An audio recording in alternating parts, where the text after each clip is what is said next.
Beginilah detail cuplikan penghancuran HIMARS MLRS Ukraina.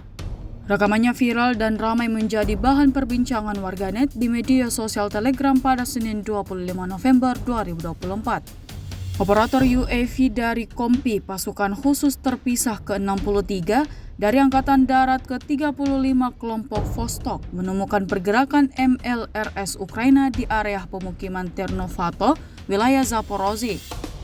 Tanpa buang-buang waktu, militer Rusia langsung menghantamnya dengan lancet. Alih-alih meleset, serangannya tersebut tepat mengenai sasaran hingga membakar kendaraan militer yang ditargetkan. Tidak diketahui pasti ada berapa jumlah tentara Ukraina yang tewas di dalam kendaraan militer tersebut. Hingga video ini beredar, beragam respon diberikan warganet.